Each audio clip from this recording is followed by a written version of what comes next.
Shalom Bapak Ibu, Saudara-saudari yang dikasihi oleh Tuhan. Kembali lagi di ringkasan pelajaran sekolah sahabat kita. Dan kita telah memasuki di pelajaran yang kedua dengan judul besar Fondasi Kejadian. Namun sebelum itu, mari kita berdoa terlebih dahulu. Kita satu dalam doa. Kita berdoa. Bapa kami di surga, terima kasih ya Bapak untuk penyertaan-Mu pada saat ini ya Bapak. Kami akan membahas tentang pelajaran sekolah sahabat kami. Kiranya Engkau menyertai kami dengan Roh Kudus-Mu sehingga kami boleh mengerti apa dari maksud-maksud pembelajaran sekolah sahabat kami. Sertai kami semua di dalam nama Tuhan Yesus kami sudah berdoa. Amin. Baik Bapak Ibu Saudara-saudari yang dikasihi oleh Tuhan, saya di sini akan membahas di pelajaran kita di hari Minggu dengan judul besarnya yaitu prinsip penyebutan pertama. Dari kitab Kejadian dapat diibaratkan sebagai kelas survei umum.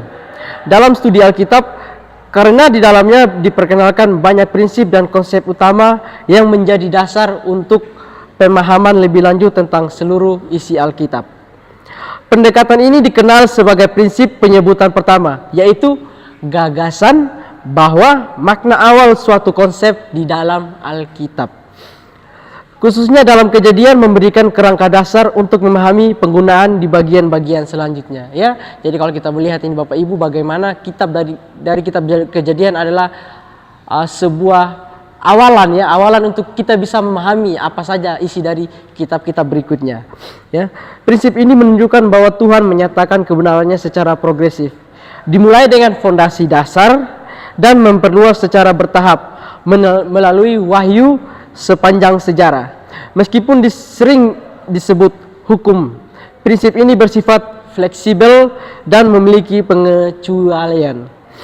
Namun tetap memberikan kerangka berpikir yang kuat bagi pelajar Alkitab.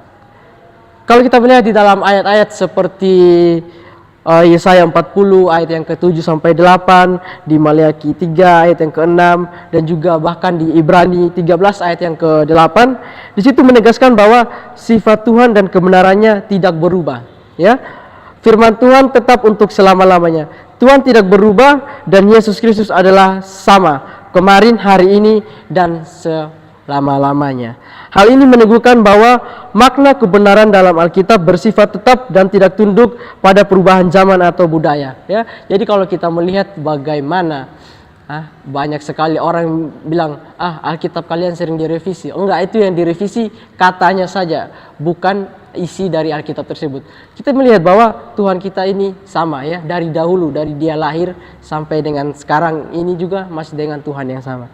Jadi apa yang kita bisa dapat dari pembelajaran kita pada hari ini yaitu pendekatan studi Alkitab yang konsisten ya. Dalam mempelajari nubuatan dan doktrin penting untuk kembali kepada fondasi yang ditetapkan di kitab Kejadian. Ini membantu menjaga interpretasi agar tetap konsisten dan tidak melenceng dari maksud aslinya. Ya, jadi kalau kita mau melihat bagaimana nubuatan-nubuatan itu, kita juga harus melihat bagaimana kitab awalnya. Seperti dari kitab Kejadian ya, kita memahami dulu, oh maksud ini seperti ini. Sehingga kita mau menyelidiki atau nubuatan-nubuatan yang lain, kita sudah tahu, oh arahnya ini ke sini. Jangan kita melenceng dari itu ya. Lalu kita menghindari relativisme. Dalam dunia yang cenderung menganggap kebenaran bersifat relatif, kita diingatkan untuk bersandar pada kebenaran ilahi yang tetap dan tidak berubah. Ini membentuk dasar keyakinan dan iman yang kuat ya. Jadi ini juga bagaimana kalau kita melihat Alkitab dari awalnya itu nggak ada yang berubah ya. Kalau kita mau melihat secara menyeluruh, kita akan mau belajar, enggak, semua ini sama. Dari Kejadian sampai Wahyu, Alkitab itu berbicara tentang satu hal, yaitu Yesus itu sendiri ya. Lalu kita mengembangkan pemahaman bertahap, sama seperti Tuhan menyatakan kebenaran secara bertahap. Kita juga harus sabar dalam proses belajar dan memberi ruang untuk pertumbuhan rohani yang berkelanjutan ya. Kenapa kalau kita melihat dalam nubuatan Tuhan memberikan bertahap-bertahap seperti ini ya? Karena Tuhan juga mau supaya kita belajar semakin bertahap dan semakin bertumbuh ya. Lalu apa kesimpulan dari pembelajaran kita pada hari ini, yaitu studi Alkitab yang mendalam dimulai dengan fondasi yang kuat dan kitab Kejadian memberikan dasar tersebut dengan memperkenalkan konsep-konsep utama yang dijabarkan lebih lanjut di seluruh Alkitab. Dengan memahami prinsip penyebutan pertama, kita dapat membaca Alkitab secara lebih konsisten dan menyeluruh. Tuhan tidak berubah dan kebenarannya pun tetap memberi kita jaminan bahwa apa yang Dia nyatakan dahulu tetap relevan dan benar untuk zaman sekarang dan selamanya. Dalam mempelajari nubuatan, berpegang pada prinsip ini akan menjaga kita dari interpretasi yang salah dan memperkuat iman kita pada firman Tuhan yang kekal.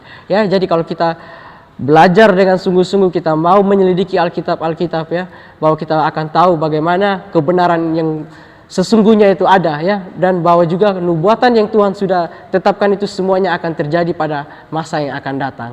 Kiranya dengan pembelajaran ini dapat menguatkan iman percaya saya dan saudara. Tuhan memberkati kita semua.